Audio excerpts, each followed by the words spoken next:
Hi, everybody. This is Silvio Canto in Dallas, Texas on Friday, July the 6th, and welcome to our video commentary.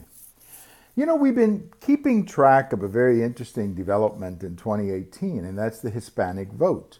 Obviously, most Hispanics vote Democrat, so we've been looking at how Hispanics are performing with Democrats, and it's a fascinating article that came out this week over at National Journal, where they're analyzing the Hispanic vote, and the headline is very simple, that the Democrats are or Hispanics are underperforming for Democrats. They're simply not voting for Democrats in the numbers that Democrats thought they were going to get, particularly in the event of the so-called blue wave, and they're just underperforming. And now we saw that here in Texas, where you had a runoff, and in that runoff you had the first Hispanic woman running for governor. She eventually was nominated by the Democrats, but you would have thought that would have created a lot of excitement. It really didn't.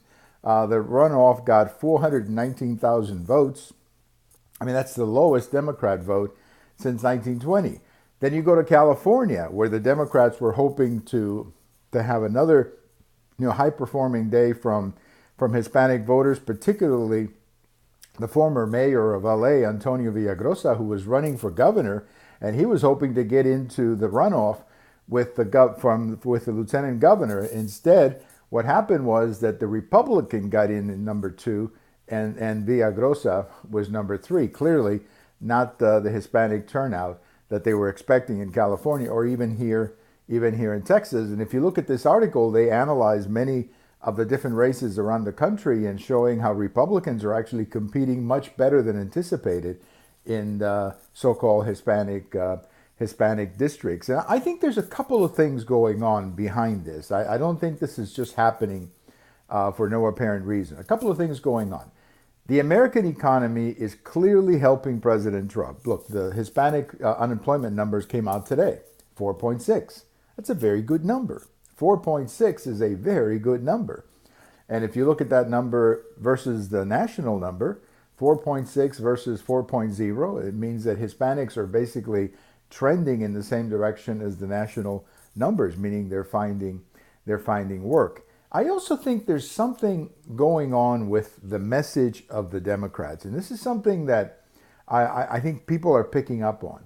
This anti-ICE message, this pro-illegal immigration message, as well as an electoral message that basically can be reduced to one slogan, and that is, we hate Trump, we hate Trump, we hate Trump. Look, at some point, people want to hear something substantial. They just don't want to hear that you hate Trump. I mean, they know that, but they want to hear something more substantial. They want to hear about the economy, they want to hear about public schools, they want to hear about safety, they want to hear about other issues. And simply hating Trump is not, in my opinion, enough.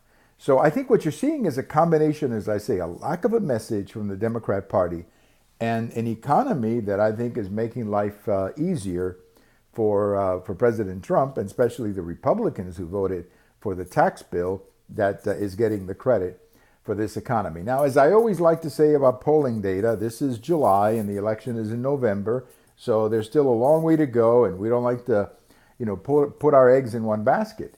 But there's no question that given where we are today, that Hispanics are underperforming for Democrats, and that's not a good thing for them because they need to have a very heavy Hispanic turnout in the general election. We have all of these videos over at YouTube, we have them on Twitter, and we have them on my blog.